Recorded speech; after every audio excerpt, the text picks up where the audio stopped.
Welcome everybody to the Gary Neville podcast, which this time has a perhaps slightly reluctant guest in Jamie Carragher. We come to you from Anfield off the back of Manchester United's first Premier League win here for very nearly a decade. I was always sure I was going to start with a winner, so Gary, this time it is you, perhaps improbably. Why did Manchester United win? Well, we'll come back to that, because I always think that we've been so critical of United over the last few years. And this is one of the most famous victories that we've seen, not expected. And I want to take us back probably to an hour and a quarter, an hour and a half before the game when those teams came through. And not just me, but when I saw the team, I thought, we've got no chance. And I had 3 or 4 texts from United fans saying, oh my God, Casemiro and Bruno in midfield, Maguire and De Ligt at the back. You know, the pace of Liverpool, honestly, the energy in midfield of Liverpool and the legs. And with Casemiro having played 2 games in international break for Brazil and obviously travelled from Asia, you're thinking, how can that be right? But that was pre-match. I have to say, within a minute, that had gone, because it was a brilliant moment for United. A really good bit of play from Ahmad, slipping it into Mbeumo. And that just got them off on the right footing. And then from that moment in, they were really resilient. They were competitive. They defended set pieces well. They looked dangerous on the counter-attack. I thought the front three were really good. I thought he managed the game really well, Ruben Amorim, in terms of, looking at Casemiro after an hour, Ahmad after an hour at wing-back, thinking, OK, let's get some legs on there. Let's get some more defensive stability at wing-back. Let's get Ugarte on for Casemiro, because he has had those 2 trips. So everything seemed to go to plan, and then Ruben Amorim managed the game really well. And I think the most pleasing thing is that they've won having Liverpool equalised. Because when Liverpool equalised, you thought this is going to be the Alamo, the kitchen sink, the lot, and Liverpool are going to go and get a winner. But there's something just before, I thought United would score a second. There's something about that Liverpool team that didn't have enough defensive mindsets on the pitch, and I just thought United are going to do, and they did literally within a minute of that happening. So look, they had a bit of luck. You need a bit of luck. The goalkeeper's made some good saves. They've hit the post 3 times, Liverpool, but I actually think United deserved what they got today, because they applied themselves to the game properly. That was a proper sort of effort that they put in there, and that's not always been the case over the last 10 years in those games that we've seen Liverpool beat United. And for United, if you score here in the first half, I always think you've got a chance, because it does make this crowd nervous. This crowd is a great asset, and you nearly saw it being a great asset towards the end, but it also can be a little bit of a pressure.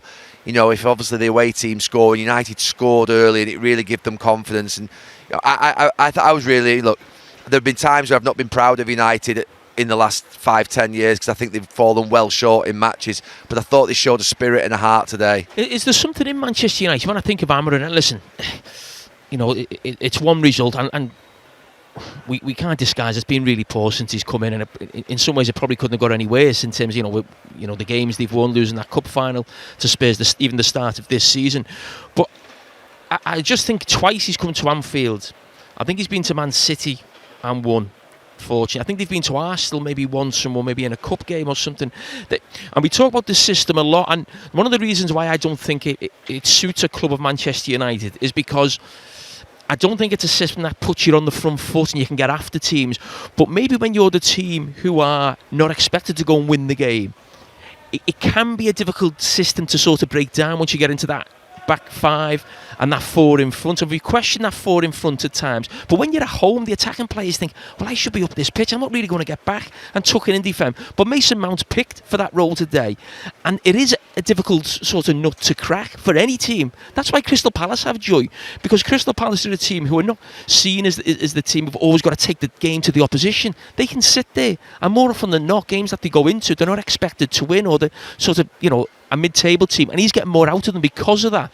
Maybe that's why he's done well in these big games, especially away from home. But in terms of going forward and being on the front foot, Manchester United scoring goals and winning games, that's why I think it will always hold them back, this system. I thought United in these 4 games, obviously Liverpool away, Brighton at home, Forest away, Tottenham away, I was thinking 7, 8 points is great. 7 points would be par out of these 4 games.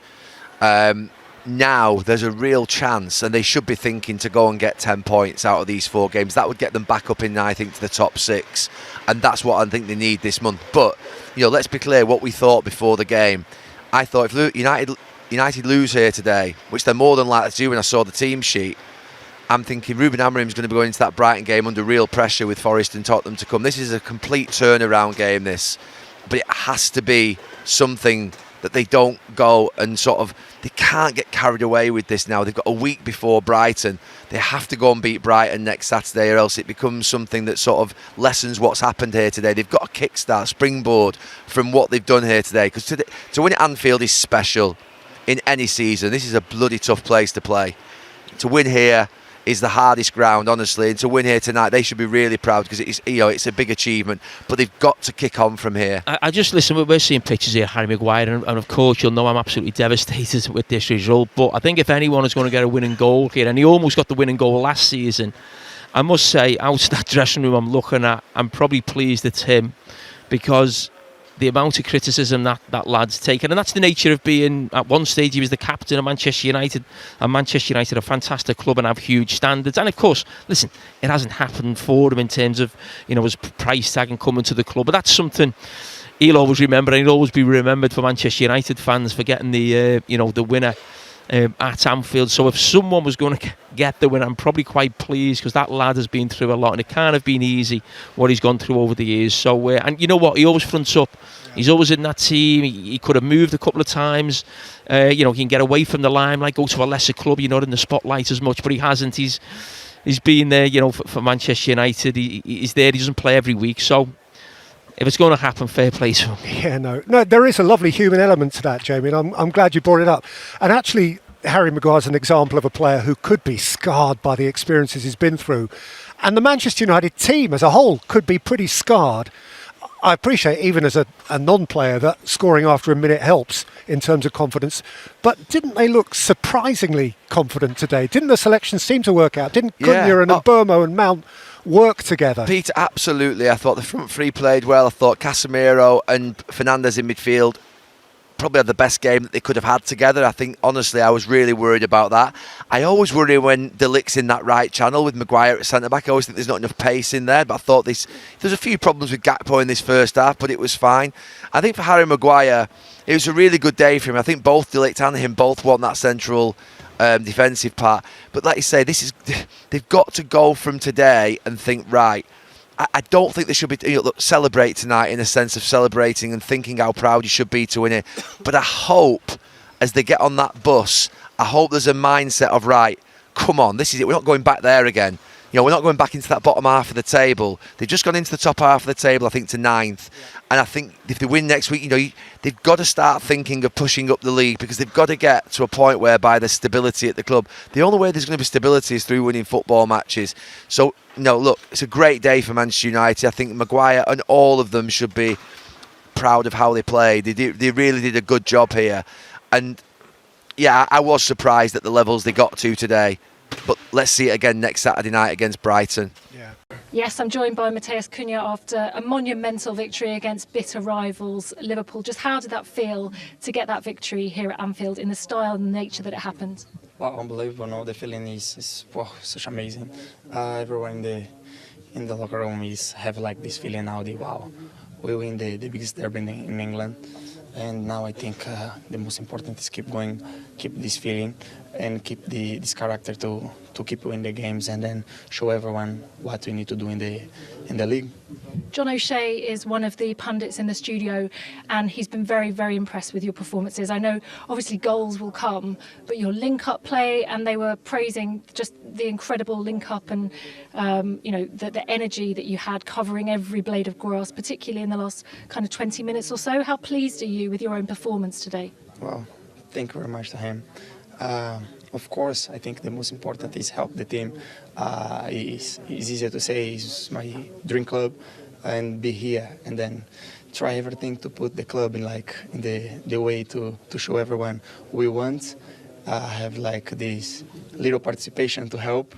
It's such amazing. It's a pleasure. Of course, everyone wants to perform more, individual terms, numbers, everything. But I think the first point to be here is help the team to come back to the glory there is. And I think if this is my part right now, I'm happy. I'll try everything, and then of course the other part of individual things will come, and then I'll be happy also.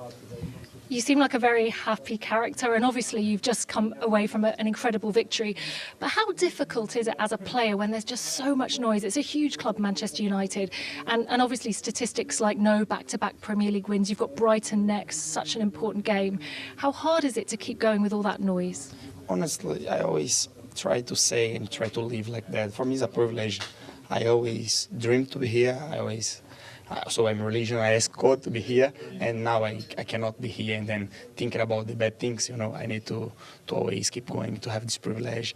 And then the pressure, I think, is amazing. This big club, I have like a huge national team to play also, and then I feel every single day more adapt to these kind of things. So I will try my best every day. I will try to continue help like I am, help the team, and I think with everything then I continue to do, the other things will come naturally. And how are you finding fitting into this formation, obviously with Mason Mount and Brian Mbeumo? How are you finding that and the instructions that you're getting from Amorim as well? Right now, more adapt, In the beginning is normal to need a little bit more time to be adapt. And then I think in the last conversation with him, this kind of participations in the game was something that he asked. And then I think, every game, every week then we pass together is a little bit more time to learn, and then showing that we can, I think I can adapt and then try everything to do what he wants. Fantastic, congratulations. Are you okay? You were limping, is that? I'm so cramped. I'm like dead right now because if I straight my leg, I feel cramped, so I use it like this. We kept you for too long, I'm so sorry. Go and get an ice bar. No problem, it's a pleasure, no problem. Defensively, they are struggling this season. They are not at the level they were last season. Why do you think that is? Maybe a little bit of complacency from last year, but I think when you start looking at these stats, it's very hard to say. Last season they conceded 3 goals from set pieces.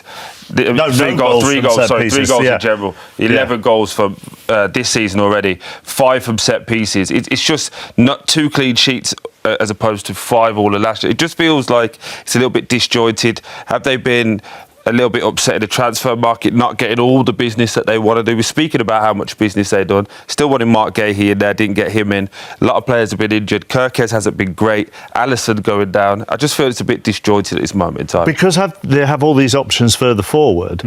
Those options further forward still have roles to play on set pieces. So when you change them, it's about getting those instructions over to them as well, isn't it? I think the recruitment was top heavy. The strikers, there are lots of forward attacking minded players, Wirtz, Ekitike, Isak, of course. And they didn't forget about the back, but they wanted, as he says, Gahey, they wanted maybe a couple more players in defensively.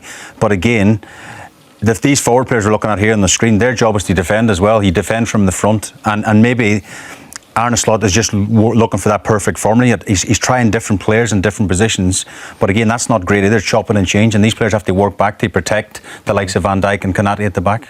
Would either of you be able to, at the moment, say what your first choice Liverpool front 3 would be out of those 5?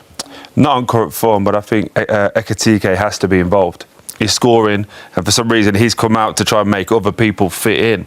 If he's scoring and playing, leave him in, let Isak earn it. But I'd like to see him on the left-hand side where Gakpo is. I think he does exactly the same, coming in and getting that shot off on that right-hand side. How many times today when we watched it, we know he's coming in on that right foot, you just can't stop him. So I think he needs to have a little bit more game time from the start, but I do think that front 3 just need to relax a little bit and start to think about the team as opposed to themselves. I think they're all goal first as opposed to team first. I think if they lost today 5-1 and one of them scores, they're quite happy, and that's not how a team works. Do you think, given the amount of money that the majority of those individuals have cost, can you understand if they are, as you say, goal first? Yeah, it's ego, right? They've all been the main person at their team that they once was at, and Salah's the main man at Liverpool, but now you've got Isak, Wirtz, you've got all these different players who have come in who have been the main men at their team, and now it's all of that balancing ego. I was talking to you about it in the green room, like, how was that for you at Man City when player after player come, and you said basically the culture was